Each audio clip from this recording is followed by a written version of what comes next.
Have you ever noticed how silence can speak louder than words? In ancient Buddhist teachings, it is said that the tongue, though soft and small, has the power to destroy more than any weapon ever forged. A sword may cut the flesh, but a careless word can cut the soul. This is why Buddha often reminded his disciples, watch your words like a warrior watches his blade. A slip of the tongue can wound deeper than steel. Words can heal, uplift, and guide, but when used without awareness, they can also confuse, damage, and divide. In today's world, overflowed with noise, opinions, and endless chatter, silence is becoming rare and powerful. Today, I'll share a Zen story that shows how silence can change your life, quiet your mind, and reconnect you with something deeper than thought. Let's begin. Many years ago, in a quiet village nestled at the foot of the Himalayan mountains, lived a monk known for his deep wisdom and radiant calmness. People called him Master Riku, and although he never claimed to be enlightened, his presence felt like still water, undisturbed, clear, and peaceful. One day, a fierce warrior general visited the monastery. He had conquered kingdoms and ruled with power, but inside, he was restless. No amount of land or gold brought him peace.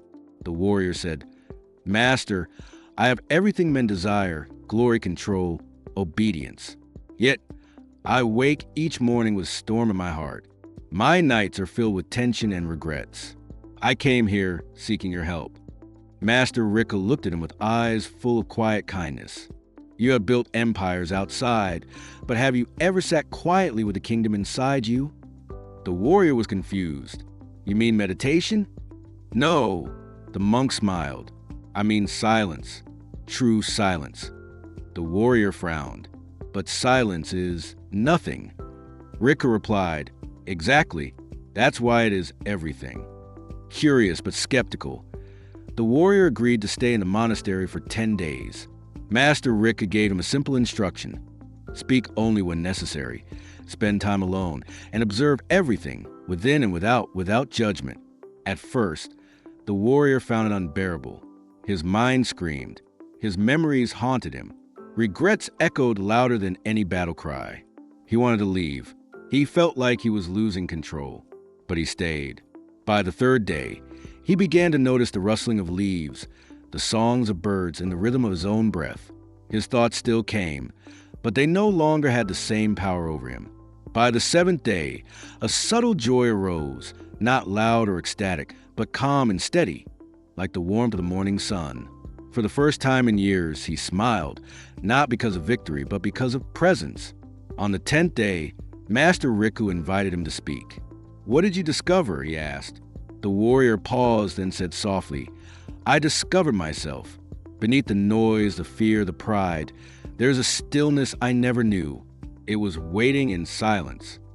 That warrior never returned to the battlefield, not because he became a monk, but because he finally won the greatest war, the one inside his own mind. He became a respected teacher of peace, showing others that silence is not weakness. It is clarity. It is courage. So what changed? He realized that constant talking and thinking had become a distraction. The mind, like a pond, must be still for us to see clearly. When disturbed, everything is distorted. When we speak constantly, especially without intention, we scatter our energy. We lose presence. But when we become silent, even for a few minutes each day, something magical happens.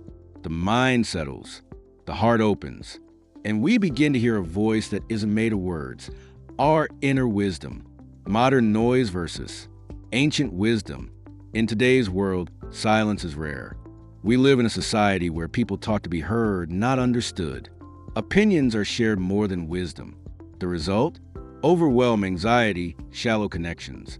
Yet, if we look closely, we'll notice that the people we admire most, wise elders, true leaders, spiritual guides, speak less. But when they do, their words carry weight. Why? Because they listen more. Because they are anchored in silence.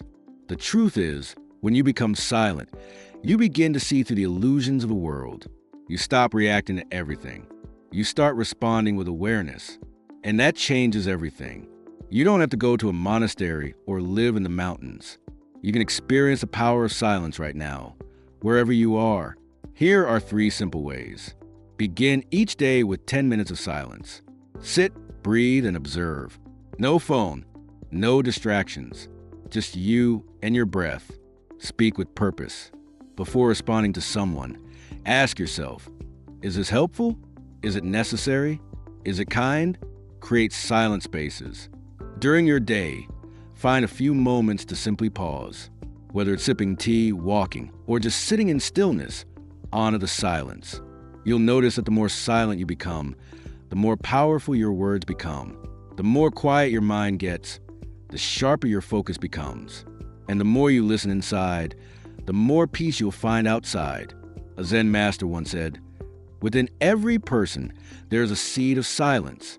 When we stop shouting over it, it begins to grow." Silence is not about shutting the world out. It's about turning inward and realizing that peace has been within you all along. In silence, we find truth. In silence, we heal. In silence, we return to ourselves. Dear friends, if this story touched your heart and reminded you of the quiet strength within, I invite you to take one step today, just one, toward cultivating silence in your life. Let us know in the comments, what does silence mean to you? And if you wish to walk further on this journey of inner peace, subscribe to our Inspire Zen channel, like this video, share it with someone who may need it, and join our growing community of mindful souls. Thank you for walking with us on this quiet path toward wisdom. And remember, sometimes the loudest message is the one that is never spoken.